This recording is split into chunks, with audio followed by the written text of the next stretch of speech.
Hi, guys. Good afternoon. Everyone, welcome. We're glad you're here. My name is Brandy Ward. I'm a wealth manager at Windward Private Wealth Management. Joining me today is Drew Osborne, Senior Wealth Manager, and we're excited to walk you through today's topic. Today, we're going to be talking about Roth conversions, which can be one of the most powerful tax planning tools available, but also one of the most misunderstood. And that's really why we're having this session.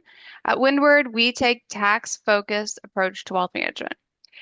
Investment returns matter, but so does what you actually keep after taxes. Our goal today is simple, to help you understand what a Roth conversion is, when it might make sense, and just as importantly, when it might not. As we go through the presentation, feel free to submit questions using the question and answer feature in Zoom. Just type your question into the question and answer box, and we'll address as many as we can during the question and answer portion at the end. And with that, let's get started. All right. Before we talk about Roth conversions, it's helpful to understand the difference between a traditional retirement account and a Roth account. With a traditional IRA or 401k, you typically receive a tax deduction when the money goes in. That money then grows tax deferred over time. But when you withdraw the money in retirement, those withdrawals are taxed as ordinary income. With a Roth IRA, the timing is flipped. You don't receive a tax deduction when the money goes in, but the money grows tax-free, and qualified withdrawals in retirement are also tax-free. So the big difference between the two really comes down to when you pay taxes, either now or later. Neither one is inherently better, just depends on your situation. And that brings us to Roth conversions. A Roth conversion simply means moving money from a pre-tax retirement account, like a traditional IRA or 401k, into a Roth IRA. When you do that, the amount of money you convert becomes taxable income for that year. But once those funds are inside the Roth, they can grow and be withdrawn tax-free in retirement. So really the question isn't whether you pay tax, it's when you pay tax. I like to think of it this way. Would you rather pay tax on the seed or the harvest? If you convert today, you're paying tax on a smaller amount, the seed. If you wait, you may end up paying tax larger later on a much larger balance, the harvest. The question is not, should I convert everything to Roth? The real question is, how much should I convert and when to minimize my lifetime taxes? And that's where the planning comes in.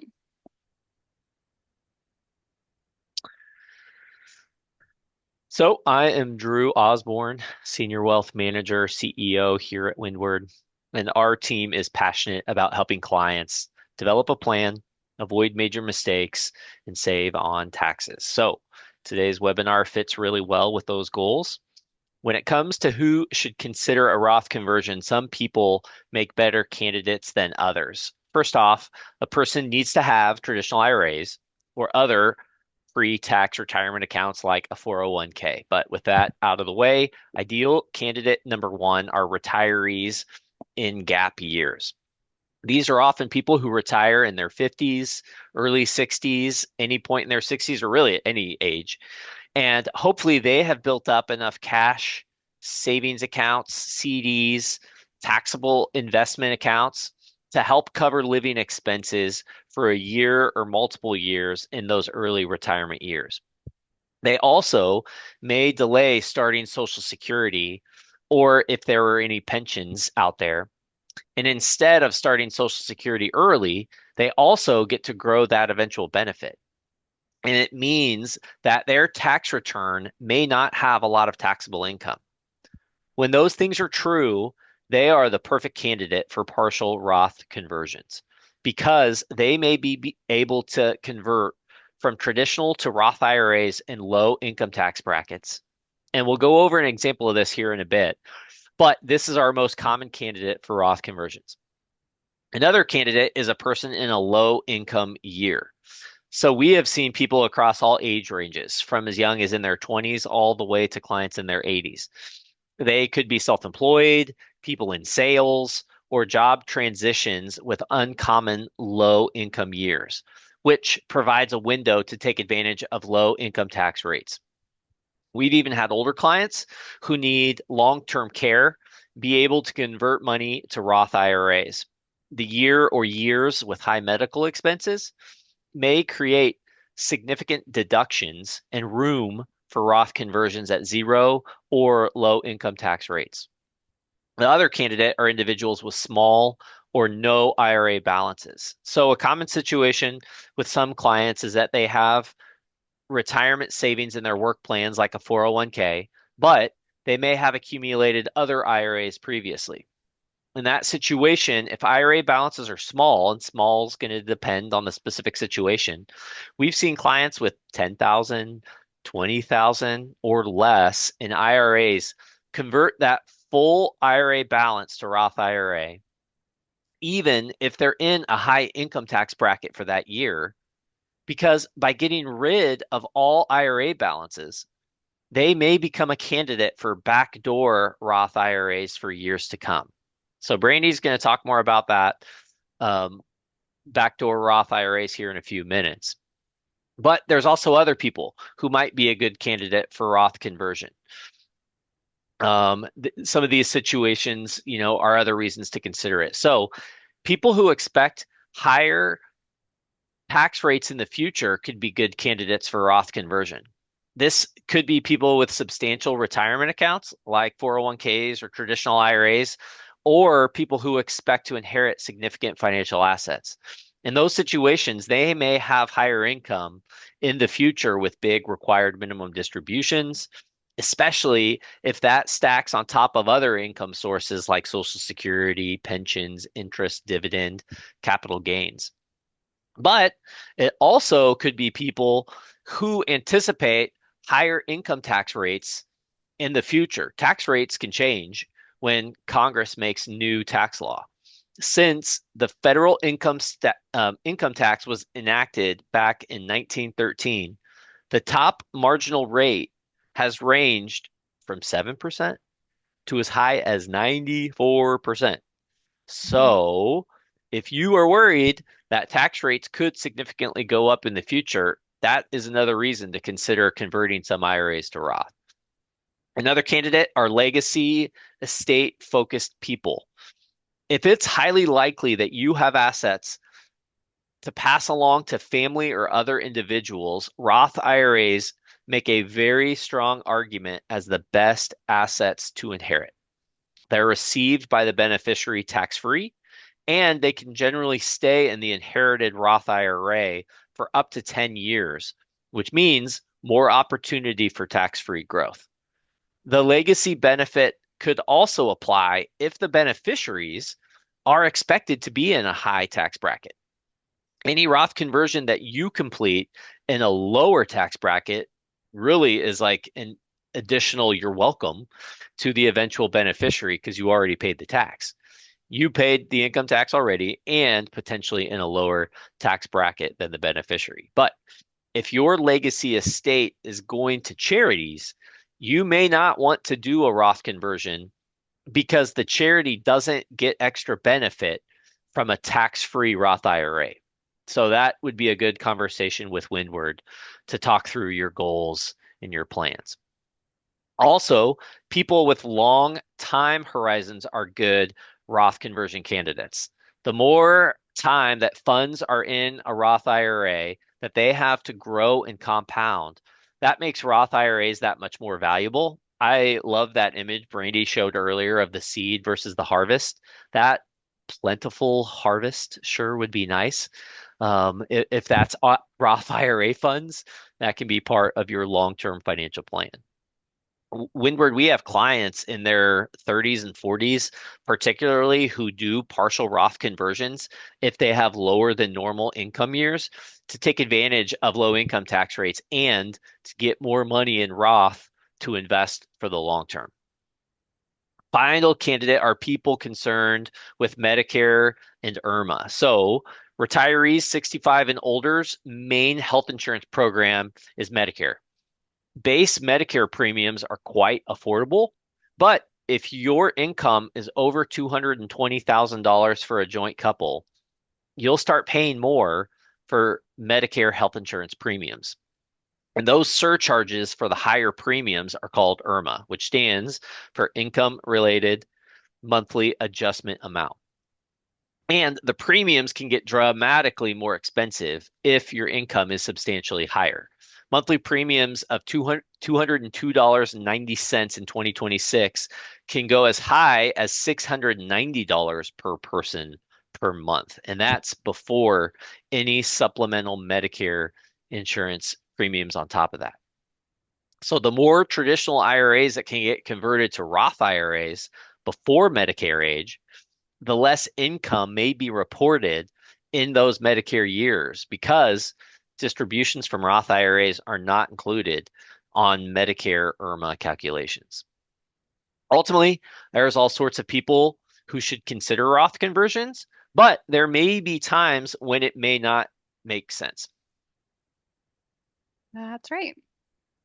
So, this is not a strategy just to apply blindly. Even though Roth conversions can be powerful, there are times when it doesn't make sense. First, if you're already in a high tax bracket today, if you are paying 32 or 35% tax now, it might not make sense to voluntarily add even more in taxable income. Second, if you will need the IRA itself to pay taxes on the conversion. Remember, when you convert, the amount converted is treated as ordinary income for that year. For individuals under age 59 and a half, using IRA funds to pay those taxes can trigger early withdrawal penalties and reduce the amount that actually goes into the Roth, which weakens the strategy. And for retirees who are already over age 59 and a half, using IRA funds to pay the tax doesn't create an early withdrawal penalty. However, it still means fewer dollars are ultimately moved into the Roth to grow tax-free. So while it can still work in some situations for retirees, the strategy is often most effective when the tax can be paid from funds outside of the retirement account.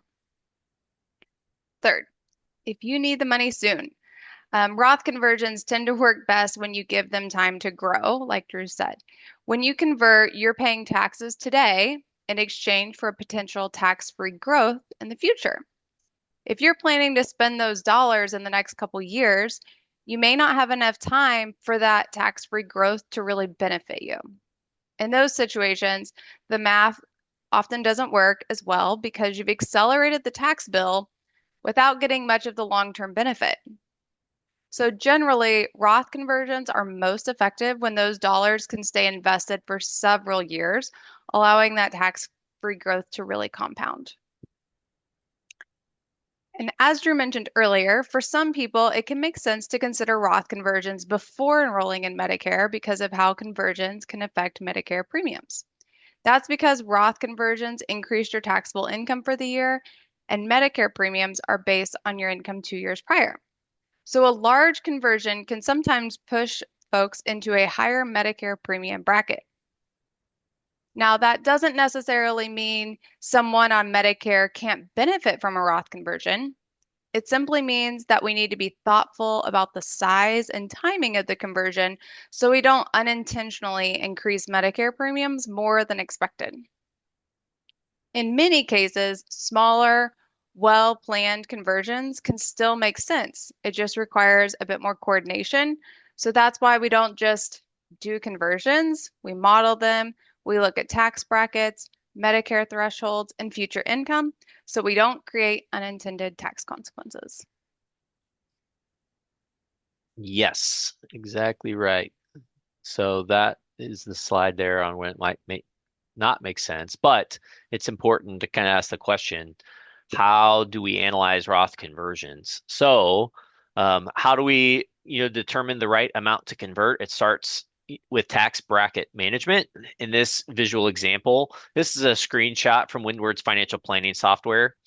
Each vertical blue bar represents the projected taxable income in any one year. So, key point with Windward's tax background, we're really good at income tax projections, which is included in our wealth management services.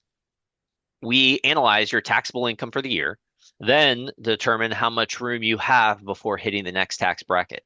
For most people, it's not a 1 year, one time only process. Instead, it is generally going to be a multi-year conversion strategy. So we'll see that here on the next slide.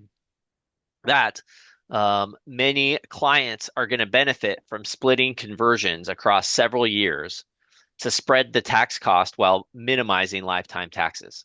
It's not about being right in 1 year, but being efficient across multiple years.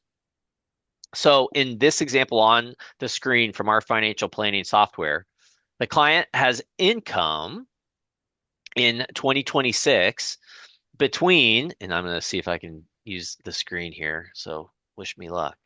Uh, Between the green 12% bracket and the orange 22% bracket. So you can see though that um, there is space there um, where there's orange bars and space under this orange line in 2026 through 2031 that represents the room to fit Roth conversions in that 12% bracket. But in 2032 and beyond, part of their income is getting taxed in this higher 22% bracket. But the more Roth conversions that we can do in those lower tax brackets in the years before 2032, the less total income taxes they are going to pay. This example is using joint tax brackets for a married couple. And we're not going to go into a lot of detail today, but something that we evaluate with joint clients is that if one spouse were to prematurely die, it's likely that that widowed spouse is going to go into a higher single income tax bracket, which is all the more reason to consider Roth conversions. So, how do we analyze Roth conversions? Ultimately, we do it in multiple ways. Philosophically, we love the idea of clients diversifying different types of assets. That usually means real estate, cash, taxable accounts, IRAs, and Roth IRAs. Roth conversions are a great way to help clients diversify the different types of assets that they can draw from in retirement and distribution mode. But another way is to see if we can save on taxes. So here we have an example of being able to save $42,000 of lifetime income tax savings. So on the left side in blue, this hypothetical couple, so this is just hypothetical, they are going to do multi-year partial Roth conversions, $70,000 a year from ages 64 to 69 every single year. In this hypothetical, they retired at 63. They have cash and taxable accounts to help cover living expenses, which means they would have low income tax years from ages 64 to 69.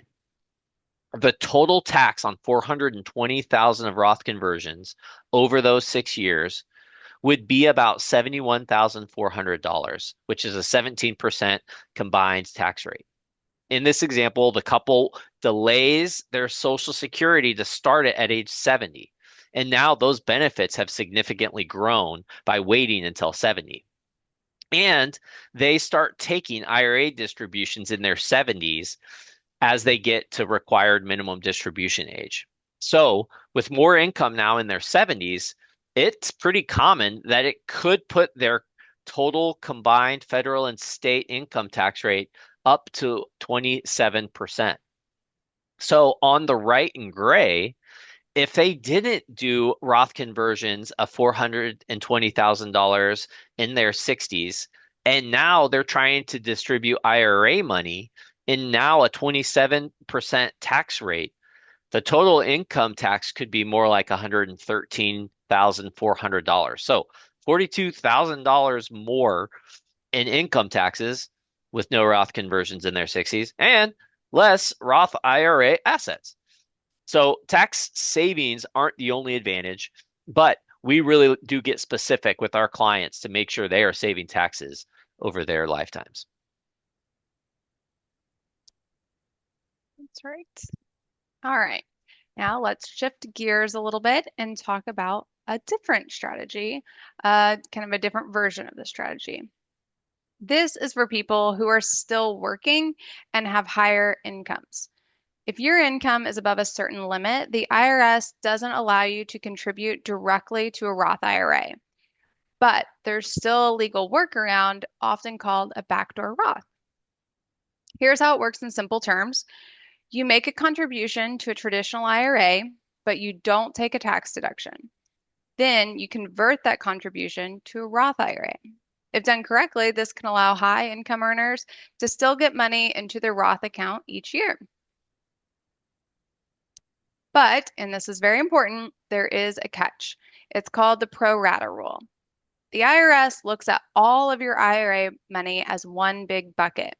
So if you already have pre-tax dollars in an IRA, your conversion may end up partially taxable, even if you thought it wouldn't be. And that can really surprise people. One strategy we sometimes use is moving pre-tax IRA funds into a 401k if the employer plan allows it. That works because 401k balances are not included when the IRS applies the pro rata rule. Then the after-tax IRA contribution and Roth conversion can be done afterwards without those pre-tax IRA dollars being included in the calculation. And that can make a backdoor Roth strategy much more tax efficient. This is where the details really matter. If the steps aren't done in the right order, it can create unexpected tax consequences or reduce the benefit of the strategy. That's why we spend a lot of time helping clients think through these decisions, looking at their IRA balances, employer plans, and the timing of the contribution and conversions. Done thoughtfully, the strategy can work very well, but it's definitely something that benefits from careful planning. As we wrap up, hopefully this gave you a clearer understanding of how Roth conversions work and some of the situations where they can be beneficial. As you probably noticed today, the strategy isn't really about checking a box. It's about coordinating taxes, timing, and income and retirement income planning together. And because everyone's situation is a little different, the right approach can vary quite a bit from person to person. With that, I'd love to open it up for questions. If you have a question, feel free to type it in the question and answer box. We might not have time to get to all of your questions, but we'll do our best to get through as many as we can. I'll start reviewing. Yeah, so one question is, can I convert an inherited IRA to Roth IRA?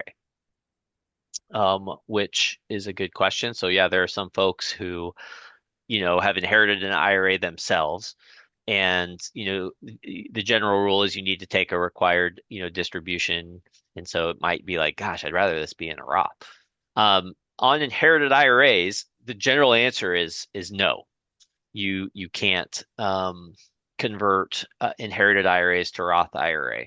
The kind of one exception is spouses. If it's from a spouse, then there's kind of some specifics about that where it kind of is treated as your own, and that would allow it.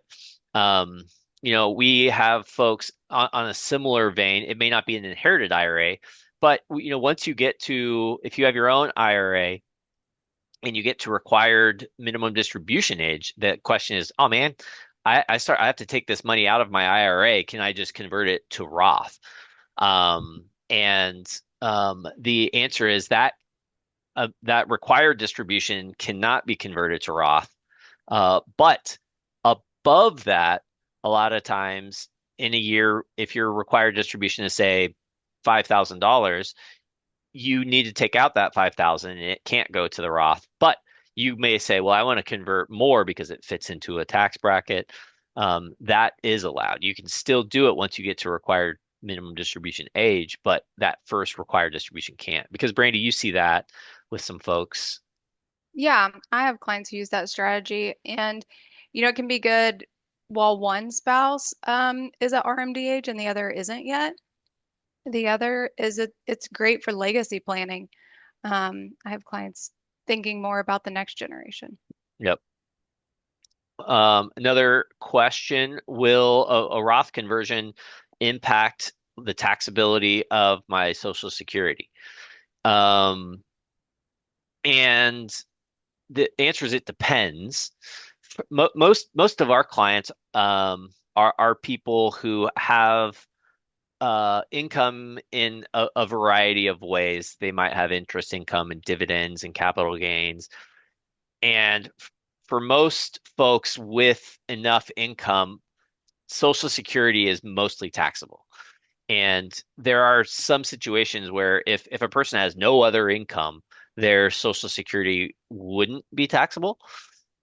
But we have a lot of people that are taking Social Security who it still makes sense to do a Roth conversion.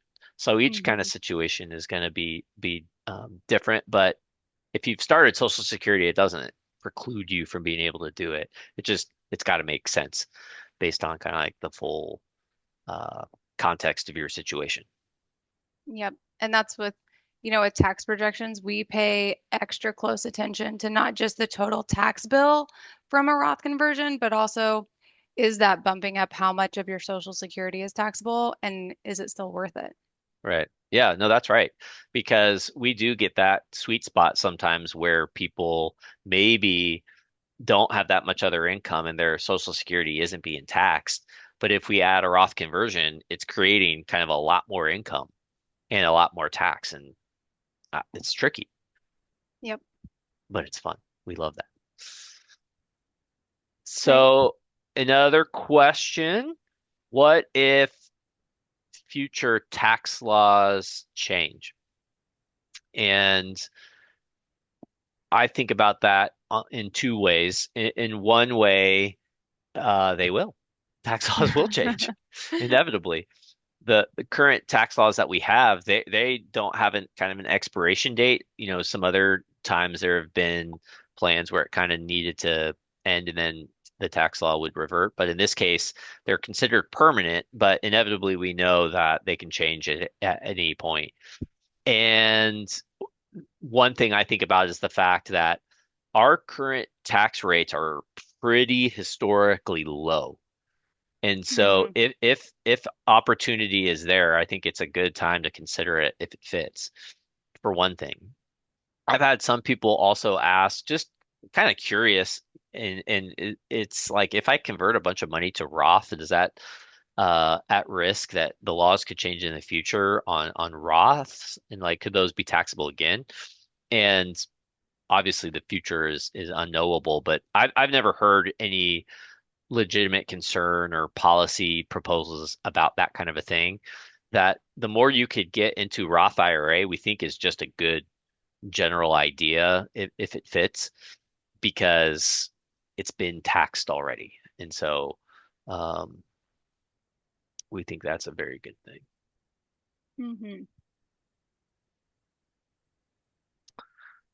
Hmm. Um, Good question here. That is, if a Roth conversion is done before April 15th, is it going to be taxable income this year, or is it considered taxable income from the prior year? Brady, you want to That is answer a that? good question. Yeah, so this probably comes from you can make IRA and Roth IRA contributions up until you file your tax return, so April 15th in most cases, but Roth conversions have to happen in the actual calendar year. So, um, you can still make an IRA contribution for 2025, but you can't do a 2025 Roth conversion anymore. It's taxable in the year it happens. Yep, that's right. Yeah, we can't retroactively do a Roth conversion for last year, even if we haven't filed your taxes yet. But it That's might work here for this year. That's right. That's why we spend a lot of time doing a lot of tax projections in October and November, seeing if there's room for clients. Yeah. Yep. And because we like to wait towards later in the year to see how people's income situation has developed. Sometimes we might think, boy, this could be a good year for this client to do 100,000 of a Roth conversion, but at some point it's like, whoa, their income situation really changed and they had more income than we expected. Good thing we waited because 100,000 for a Roth conversion might cost them a lot more tax than we had hoped. So we like to hold off on that. But we don't always wait um, towards later in the year. There are times both, Brandy, you work, as lead advisor with some folks where maybe their situation is pretty steady and we don't just wait till the end. I mean, if you want to talk more about that. Yeah, that's right. I have several clients. I might do half. If I think the total conversion would be Yeah. 30,000, I might do 15 in the first half of the year, and then wait until closer to the end of the year to do the rest. Um, the other time that we might do it outside of the very, towards the end of the year is if there's a down market, that's a great time to do a Roth conversion. 'Cause you can get more money into the Roth or more shares into the Roth to hopefully catch the bounce back Yeah. tax free. No, that's right. And it is hard to try to time it perfectly because we don't know Right. from a prediction standpoint where the market will go in the future. But yeah, when there's a sharp decline, that sometimes to us can be a opportunity to get more shares in the Roth account. Yep. Ooh, another good question. Yeah. So, can you make a contribution for the prior year before April 15th and then do a backdoor Roth conversion in this year? And I love that this says it's like Brandy Ward would like to answer this question. Yeah, you can. You could even do a 2025 contribution and 2026's contribution, and then do one Roth conversion this year. So you'd basically be converting 2 years worth of contributions as a backdoor Roth. Yeah, but That a works. really, really important caveat is that your IRA balance as of 12/31, in this case 2025, needs to be zero for it Yes. for it to work. Um, and I'm thinking about that a little more, Brandy. The actual conversion won't happen until 2026. Right. And so in some respect, maybe it wouldn't necessarily need to be that the IRA balance is zero. It just would ideally be a non-deductible IRA contribution. Um,